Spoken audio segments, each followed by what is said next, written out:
Hello and welcome. My name is Al Barrows, and this is UFO Disclosure, the podcast that's meant to show an average person's reaction to all the UFO, UAP news from everywhere and anywhere. Today, I'd like to relate something that I saw on The Angry Astronaut. It's about the Tic Tac UAP that went viral in 2004 in the US, but has actually been around much longer.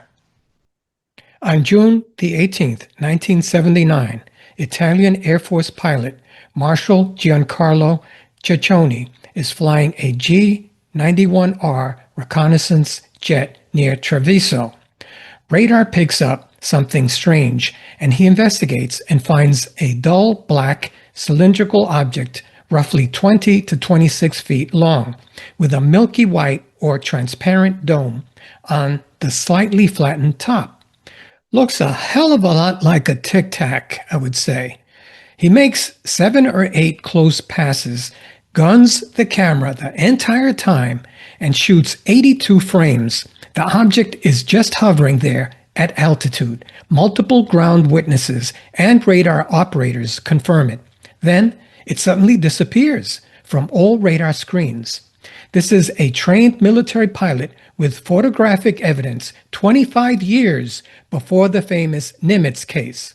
Now, to be clear, in case you're thinking this was a balloon or something like that, Cecchoni wasn't some random observer. He was a highly experienced Italian Air Force pilot returning from a reconnaissance mission, which was equipped with 4 high-quality Vinton reconnaissance cameras. He deliberately made 7 or 8 close passes at distances as close as 70 to 100 meters while flying at around 300 kilometers. The object remained completely stationary the entire time, with no turbulence, vibration relative to his aircraft. Ground personnel at Treviso Airport watched through binoculars and reported seeing a strange bluish trail coming from the object.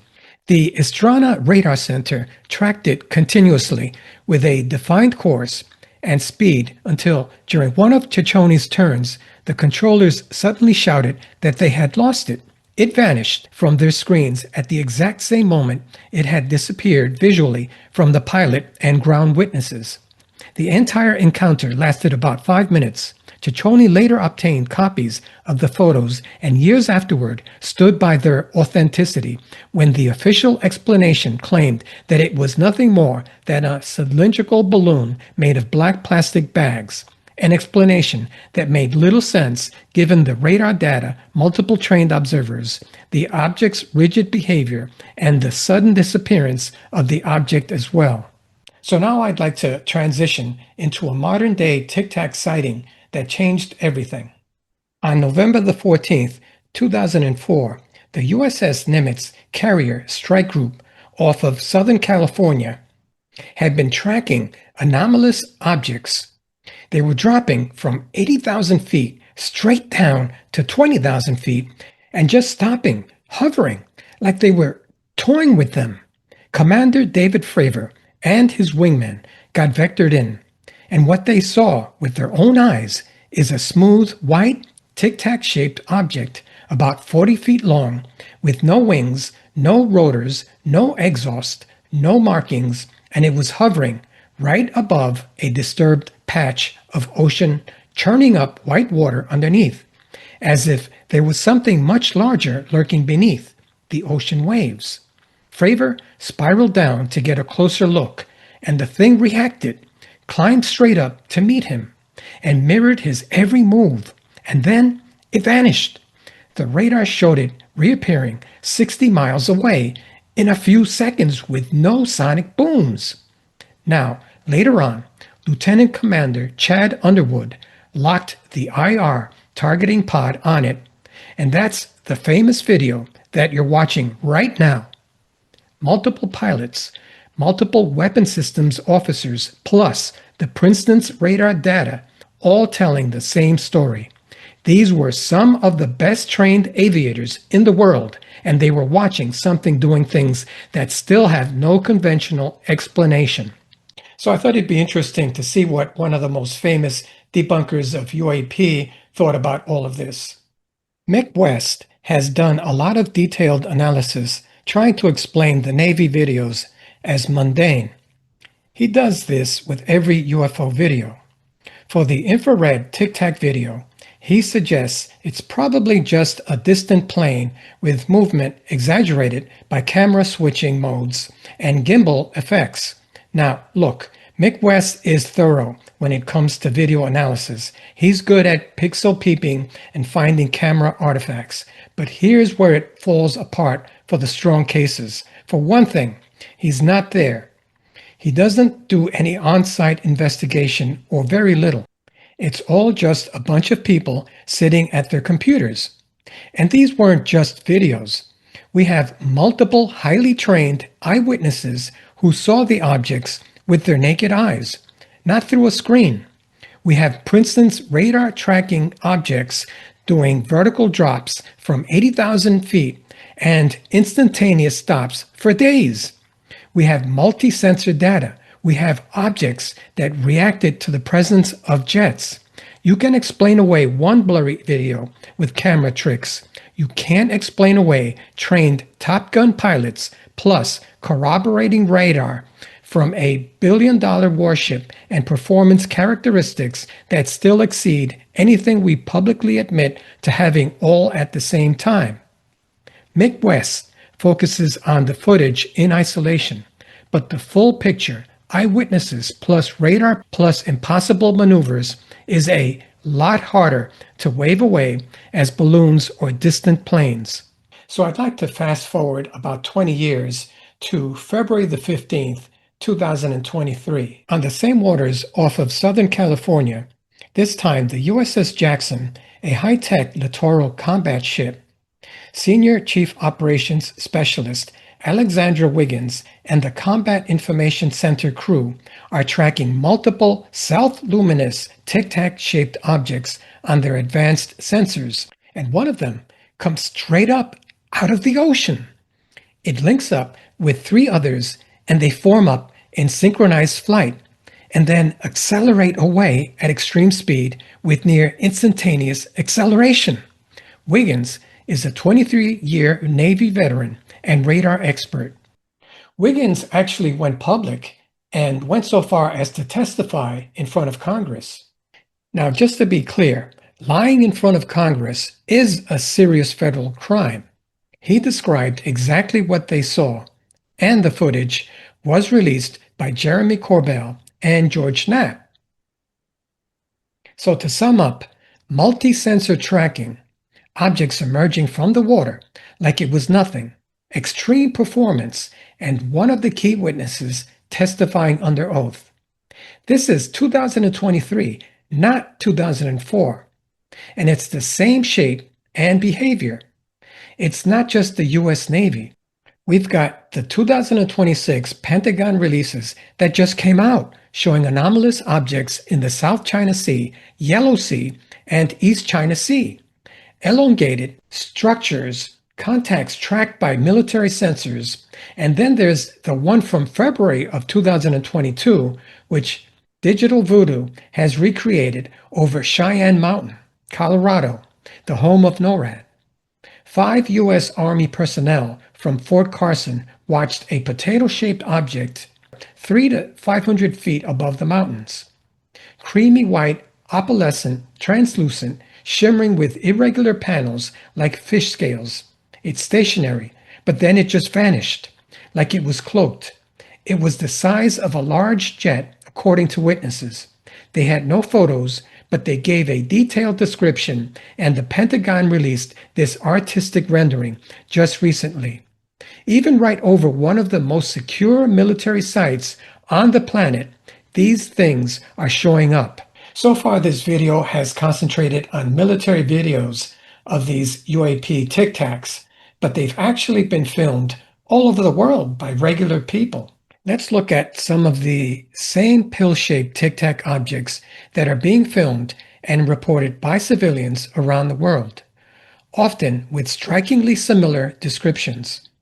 Let's look at some real specific civilian cases that match the pattern we've seen in the military data. In October, of 2023 in Clovis, California, local resident Jason Beard captured clear daytime video of a white tic-tac-shaped object moving rapidly across the sky. He described it as spinning with something like a ball or appendage underneath it. The object was traveling at high speed with no visible wings, rotors, or exhaust. Local news stations, including KMPH Fox 26, covered the footage extensively, and Beard noted it appeared completely unlike any conventional aircraft or drone that he had ever seen. Similar tic-tac-shaped objects had been reported in the Clovis area in previous years as well, including a notable sighting in August of 2021.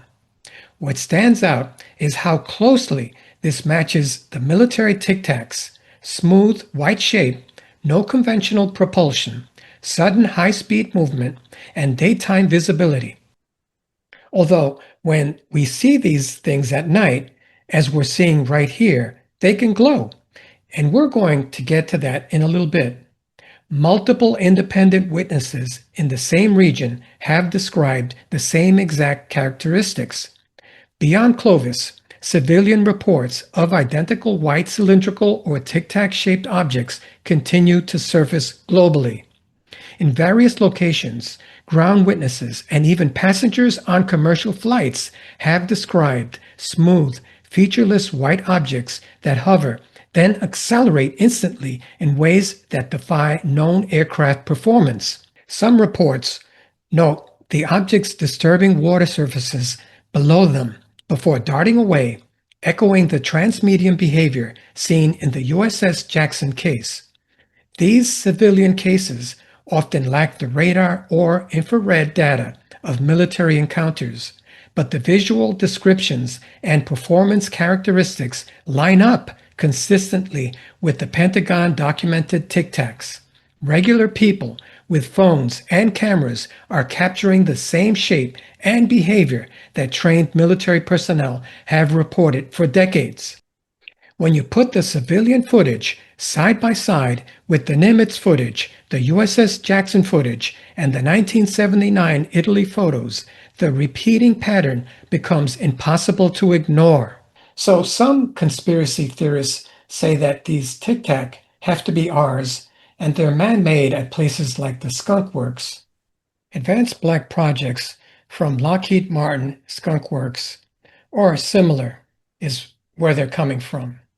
But why would you test the most sensitive advanced craft in the world over international waters right next to a U.S. carrier strike group? Why let your own Top Gun pilots get close enough to chase them and film them? Why risk one of these things being shot down or worse, captured by an adversary? And here's the bigger point. If we had this kind of insane aeronautical technology in 2004, objects that could drop from 30,000 feet and stop instantly, accelerate to hypersonic speeds with no sonic boom, operate transmedium, and outmaneuver F-18s, then why the hell aren't we using unstoppable hypersonic bombers and strike craft to dominate every conflict, such as Iran?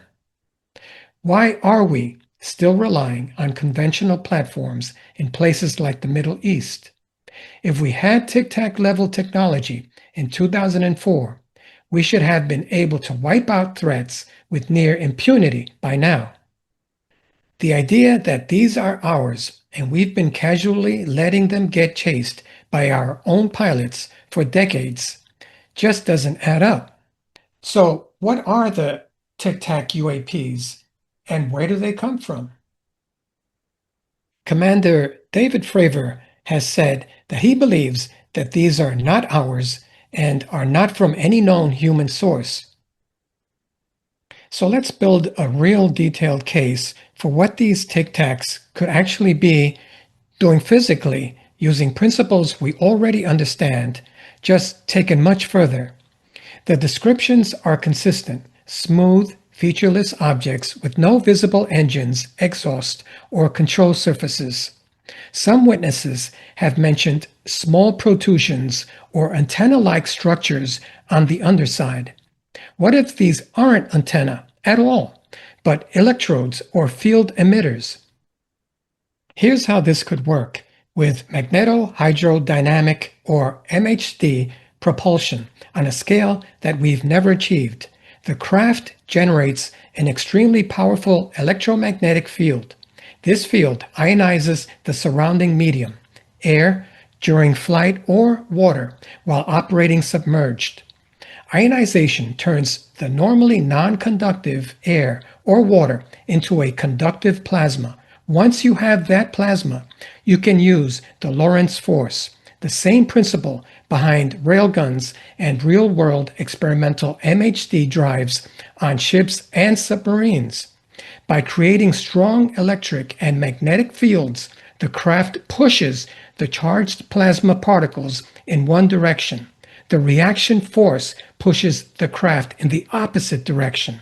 This gives you thrust and lift without traditional propellers, jets, or rockets, and because the propulsion acts on the medium itself through fields, there's no exhaust plume. That explains the lack of visible propulsion signatures and the extremely low or absent heat signatures in many sensor readings. Now, add the ability to shape and control that ionized sheath through the entire vehicle. By manipulating the plasma layer, the craft could effectively alter how air or water flows over the surface, making the flow smoother, reducing turbulence and drag dramatically. In hypersonic research, plasma aerodynamics is already being studied to reduce shock waves and sonic booms. Scale that up with the kind of power these objects appear to command, and you could suppress or eliminate a sonic boom even at extreme speeds. For transmedium operation, going from air into water and back, the same principle applies.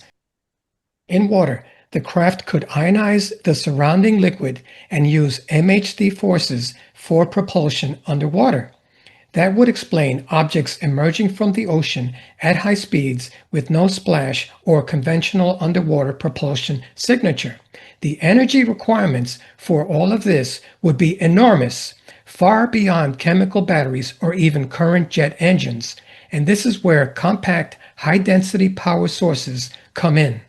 Microfusion reactors or even more exotic systems such as antimatter annihilation for extreme energy density could provide the sustained power needed to maintain these fields and achieve the observed accelerations and maneuvers. Or what if these Tic-Tac UAP are just tapping into natural power, sources like thunderstorms? And at night, the ionization process could produce a visible glow or corona discharge around the craft, something occasionally reported in nighttime sightings, and during the daylight, it would be practically invisible. This theory doesn't require warp drives, wormholes, or breaking known physics. It requires breakthroughs in energy generation and field control that are advanced but not impossible. Experiments with MHD drives and plasma aerodynamics and electromagnetic propulsion concepts. These tic-tacs could simply represent a mature, weaponized, or scout version implementation of these ideas centuries or decades ahead of anything public. So we've got photos from 1979 Italy, or more recent ones like the one you're looking at right now. We've also got Top Gun pilots and billion-dollar radar systems in 2004. We've got objects coming out of the ocean and ongoing Congress testimony. We also have a hovering tic-tac over NORAD in 2022. And we've got civilian footage from around the world showing the same repeating pattern. So the evidence keeps piling up, and the US Congress keeps getting more and more declassified evidence. Could these Tic-Tac UAP really be non-human craft? Or could they be unmanned transmedium scouts from an adversary? Or even experimental craft out of skunkworks? My name is Al Barrows. This has been UFO Disclosure. Please remember to like, share, and subscribe. Thank you.